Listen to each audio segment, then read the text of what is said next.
Welcome back to another episode of the Behavioral Economics and Marketing Podcast series. This is Sandra Thomas-Comenole.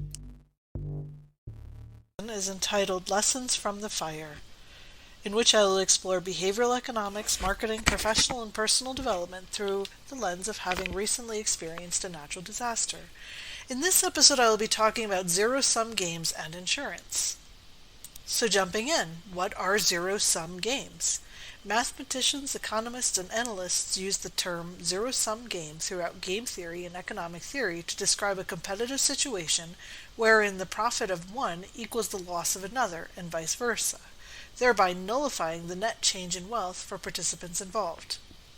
In other words, the concept of zero-sum games originates from the idea that a win is only possible at the expense of an opponent's loss. The net change in wealth in these situations is zero, since it is neither destroyed nor created, just redistributed.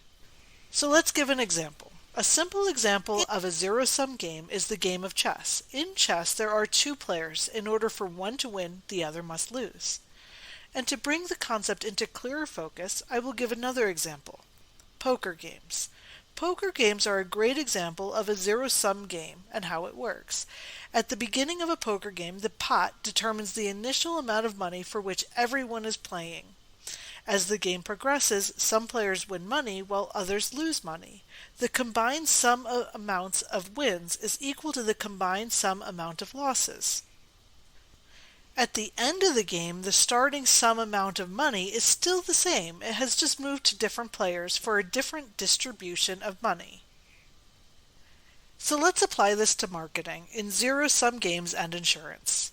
If I had a nickel for every time we discussed insurance in one of my economics classes, well, I might be retired on an exotic island sipping a fruity beverage instead of sitting here speaking into this microphone. But that just goes to show you how important the discussion about insurance and zero-sum games are. And the way I see it is that there is a reason why insurance companies are large, rich companies, and it isn't because they incorrectly assess the risk.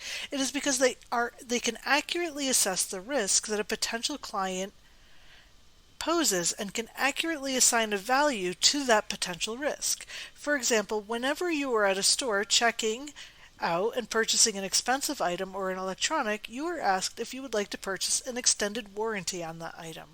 The extended warranty for a $200 television will cost you in the ballpark of $29.99 for a 2-year plan. Though this may seem like a small cost for your peace of mind, the truth is that it rarely adds up.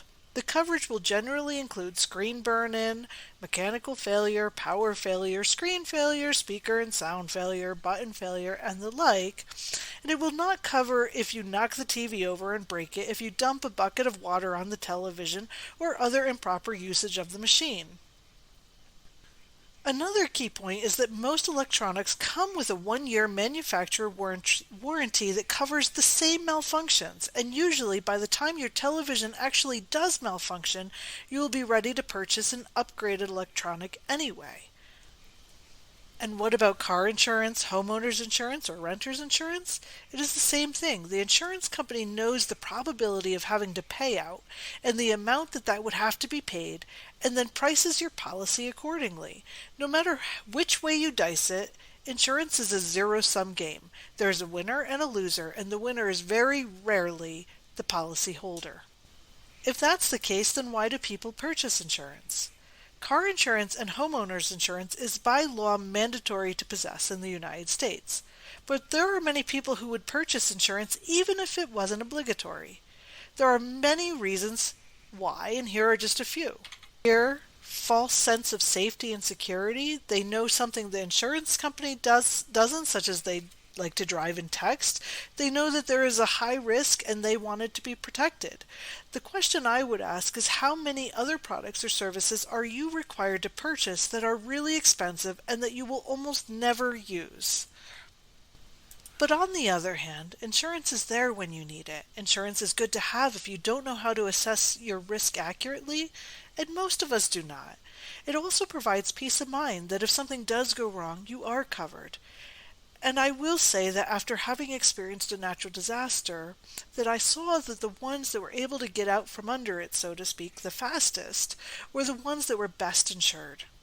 So I want to ask, do you know your risks and the cost associated with them? Most people do not.